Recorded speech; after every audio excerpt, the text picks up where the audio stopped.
नमस्ते दोस्तों, मैं संध्या आप सबको यूट्यूब चैनल में स्वागत करती हूँ। तो आज मैं हिंदी विद्वानों के जो महत्वपूर्ण कथन है मैं आज लेके आई हूँ। तो अगर आप लोग को मेरा वीडियो अच्छा लगता है, अभी तक मेरे चैनल को सब्सक्राइब नहीं किए तो चैनल को सब्सक्राइब अवश्य कर लीजिए। तो आलोचक का कथन है हजारी प्रसाद द्विवेदी। साहित्य मानव जीवन से सीधा उत्पन्न होकर सीधे मानव जीवन को प्रभावित करता है। साहित्य में उन सारी बातों का जीवंत विवरण होता है जिसे मनुष्य ने देखा, अनुभव किया, सोचा है और समझा है। तो यह हजारी प्रसाद द्विवेदी का कथन है साहित्य सहचर में। अगला कथन है रामधारी सिंह दिनकर का। मैं कविता को जीवन तक पहुंचाने की सबसे सीधी और सबसे छोटी राह मानता हूँ। यह मस्तिष्क नहीं हृदय की राह है। दिनकर का कथन है अर्धनारीश्वर में कहा गया है।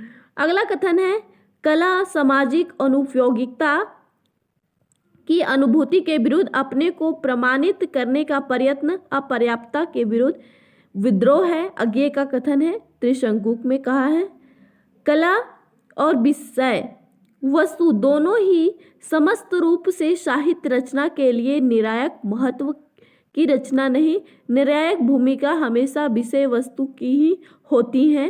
तो रामविलास शर्मा का कथन है प्रगतिशील साहित्य की समस्याएं में। अगला कथन है समकालीन समीक्षा की दोनों धारा वस्तुवाद और भाववाद का समन्वय का प्रयास किया है। तो रामस्वरूप चतुर्वेदी का कथन है आलोचना के नवीन मानदंडों की स्थापना करने वाले आलोचक हैं रामचंद्र शुक्ल।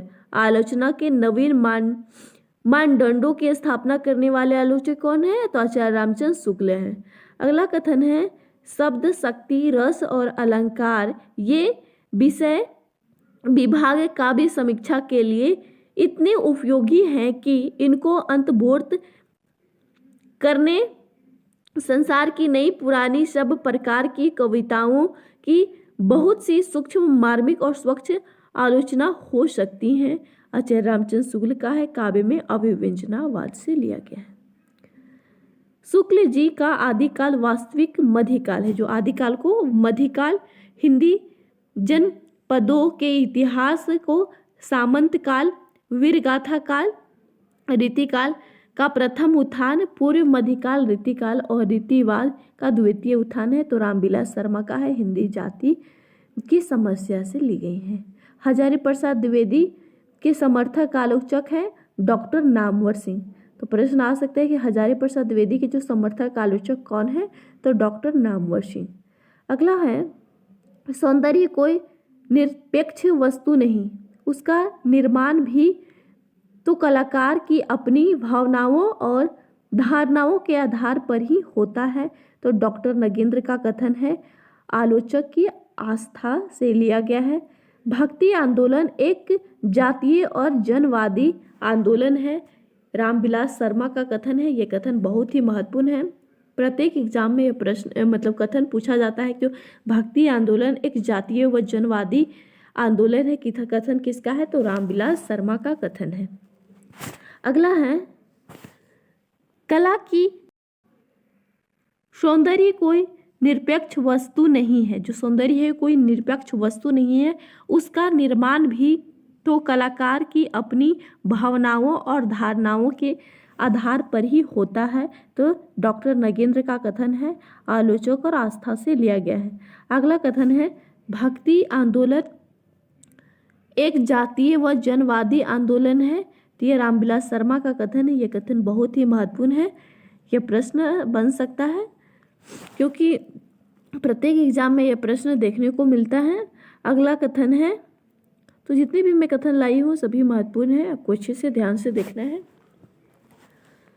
कला की विषय वस्तु न वेदांतियों का ब्रह्मा है, न हेगेल का निरपेक्ष विचार। मनुष्य का इंद्रिय बोध, उसके भाव, उसके विचार, उसका सौंदर्य बोध कला की विषय वस्तु है। तो रामविलास शर्मा का कथन है आस्था और सौंदर्य से लिया गया है।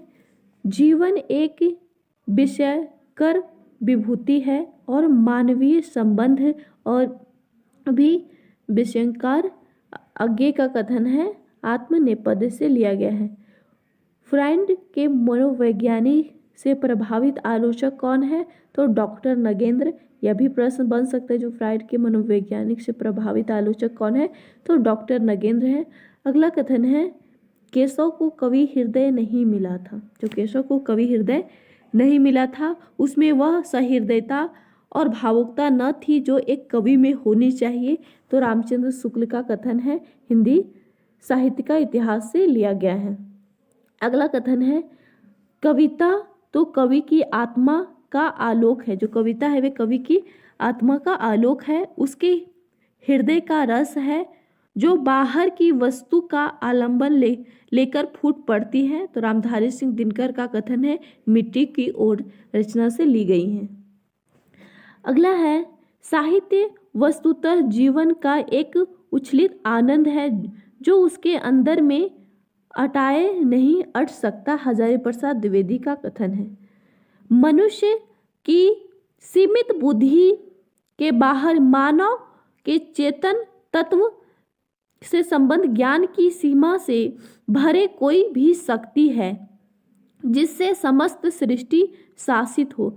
तो भगवती चरण वर्मा का कथन है, साहित्य के सिद्धांत तथा रूप से लिया गया है।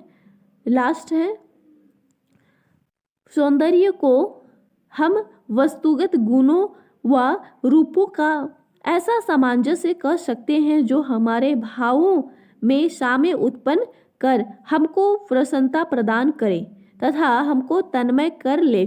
सौंदर्य रस का वस्तुगत पक्ष है। बाबू गुलाब राय का कथन है। तो ये जितने भी कथन हैं वे महत्वपूर्ण हैं, आपको अच्छे से ध्यान से देखना है और कॉपी में भी नोट कर सकते हैं। तो आज के लिए इतना ही। वीडियो देखने के लिए बहुत बहुत धन्यवाद। और आपको निरंतर पढ़ते रहना है, 1 घंटा 2 घंटा ही पढ़िए। ये नहीं सोचिए कि एग्ज़ाम अभी पोस्टपोन हो गई है तो अभी पढ़ने से क्या फ़ायदा, क्योंकि सीट बहुत कम है। आपको मैं बार बार बोल रही हूँ, तो आपको एक सीट लेना है और अच्छे से तैयारी करना है।